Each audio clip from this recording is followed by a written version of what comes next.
దేవుని యందు ప్రియులారా, మీకు కృపయు సమాధానం విస్తరించును గాక.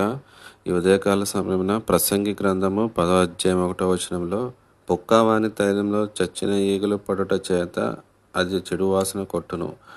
కొంచెము బుద్ధిహీనత త్రాసులో ఉంచిన జ్ఞానమును ఘనతను తేలగొట్టును.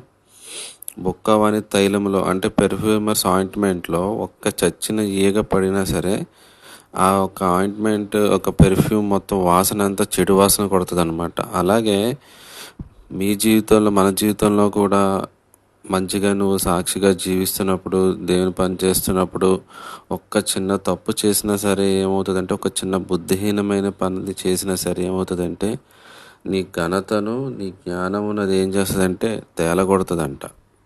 ఈ రోజుల్లో ఏంటంటే మనుషులు మనం ఎంత మంచి చేసినా అది గుర్తుపెట్టుకోరు, కానీ ఒక్క తప్పు ఎక్కడ దొరుకుతాడా అని ఎదురు చూస్తూ ఉంటారు అనమాట. ఒక్క తప్పులో నువ్వు ఒక బుద్ధిహీనంగా మాట్లాడినా కానీ, బుద్ధిహీనంగా నడుచుకున్నా కానీ, నువ్వు ఏదన్నా అక్కడ చేసినా కానీ ఏమవుతుందంటే ఖచ్చితంగా అది ఏంటంటే నెగిటివ్ ఇంపాక్ట్ కలిగి ఏమవుతుందంటే నీ యొక్క సాక్ష్యాన్ని అది ఏం చేస్తుందంటే పోగొడుతుంది అనమాట. చూడండి, ఇప్పుడు చికెన్ కర్రీ మంచిగా వండినప్పుడు ఒక బల్లి అందులో పడిందంటే చికెన్ కర్రీ మొత్తం ఏమవుతుంది, నాశనం అయిపోతుంది. అలాగే నువ్వు మంచిగా సాక్షిగా జీవిస్తున్నప్పుడు ఒక బుద్ధిహీనమైన పని చేసావంటే నీ సాక్ష్యాన్ని అది ఏం చేస్తుందంటే పోగొడుతుంది అనమాట. ఇక్కడ చూస్తే పెర్ఫ్యూమర్లో ఒక్క చిన్న చచ్చిన ఈగ పడడం వల్ల ఏమవుతుందంటే అదంతా కంపు కొట్టింది అనమాట. అలాగే నీ జీవితంలో కూడా ఒక చిన్న బుద్ధిహీనత కూడా లేకుండా మనం ఏం చేయాలంటే చూసుకోవాలన్నమాట. దేవుని జ్ఞానం అడగాలి, తగ్గించుకొని, ప్రభు ఏ విషయంలో కూడా నేను బుద్ధిహీనంగా నడుచుకోకూడదు, బుద్ధిహీనంగా నేను మాట్లాడకూడదు, నా సాక్ష్యం పాడవకూడదు అని చెప్పి నువ్వేం చేయాలంటే దేవుని దగ్గర తగ్గించుకొని నువ్వు ప్రార్థన చేయాలా.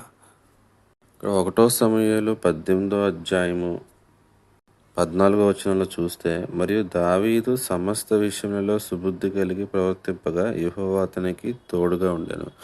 ఇక్కడ దావీదు అన్ని విషయాల్లో సుబుద్ధి కలిగి నడుచుకున్నాడు అనమాట. ఏ ఒక్క విషయంలో బుద్ధిహీనంగా అడుగు వేయడం కానీ మనం ఇక్కడ చూడమన్నమాట. ఎప్పుడైతే సమస్త విషయములలో, ఇక్కడ చూడండి, దావీదు సమస్త విషయంలో సుబుద్ధి కలిగి ప్రవర్తింపగా యెహోవా అతనికి తోడై ఉండెను. అంటే అన్ని విషయాల్లో ఇక్కడ సుబుద్ధి కలిగి దావీదు ఏంటంటే నడుచుకుంటున్నప్పుడు ఏమైందంటే యెహోవా అతనికి తోడే ఉన్నాడు.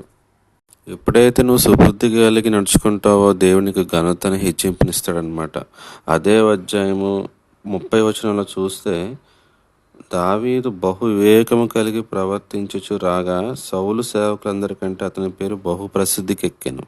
అంటే ఎప్పుడైతే అన్ని విషయాల్లో మనం సుబుద్ధి కలిగి నడుచుకుంటామో, ఏ ఒక్క విషయంలో బుద్ధిహీనంగా లేకుండా మనం నడుచుకుంటామో, దేవుడు ఏం చేస్తాడంటే మనల్ని మాకు తోడుగా ఉండడమే కాకుండా మనల్ని అందరికంటే ఉన్నతంగా దేవుడు ఏం చేస్తాడంటే హెచ్చిస్తాడు.